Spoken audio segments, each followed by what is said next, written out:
Teachers training education TTE channel पे आप सभी का स्वागत है।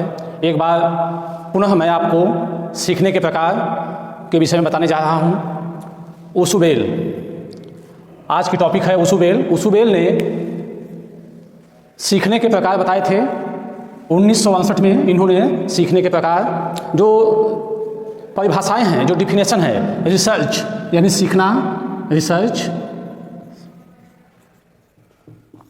सीखना पर इन्होंने शोध किया, रिसर्च किया और इन्होंने पाया कि कैसे बच्चों को सिखाया जा सकता है, एक अच्छा अध्यापक कैसे बना जा सकता है। यानी कहने का तात्पर्य है एक अच्छा अध्यापक क्लास में कैसे बच्चों को शिक्षण का कार्य कर सकता है, उनको शिक्षा दे सकता है। आइए हम इस पे देखते हैं।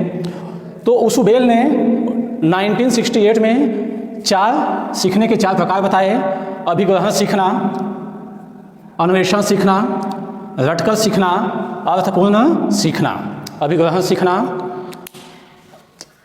सीखना रिसेप्शन लर्निंग, अन्वेषण सीखना डिस्कवरी लर्निंग, रटकर सीखना रोट लर्निंग, अर्थपूर्ण सीखना मीनिंगफुल लर्निंग।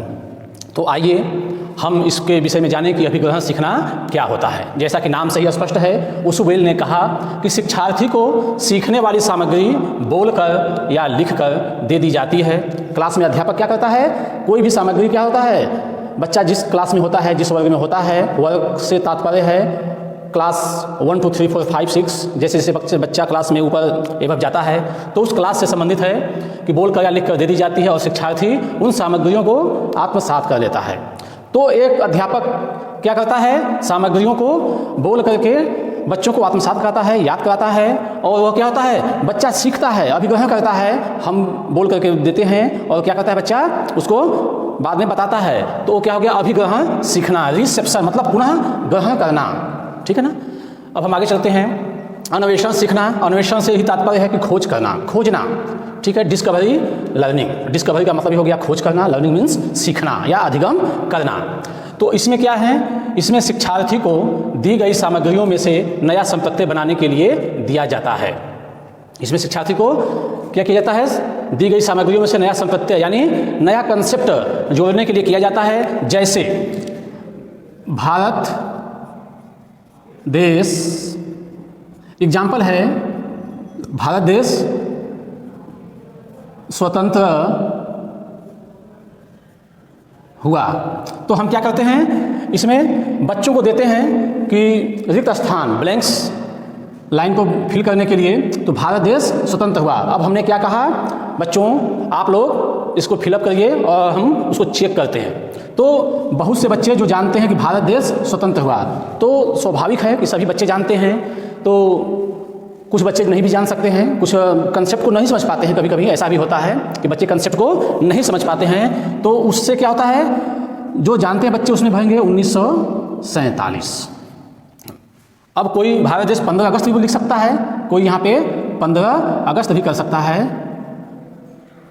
15 अगस्त 1947 को स्वतंत्र हुआ। तो जो बच्चे नहीं जानते हैं उनको क्या करेंगे, अभ्यास कराएंगे, प्रैक्टिस कराएंगे, बताएंगे, तो बच्चा क्या करता है, सीखता है। इसी का नाम है अधिगम। तो ये अन्वेषण हो गया। अन्वेषण का मतलब होता है खोज करना।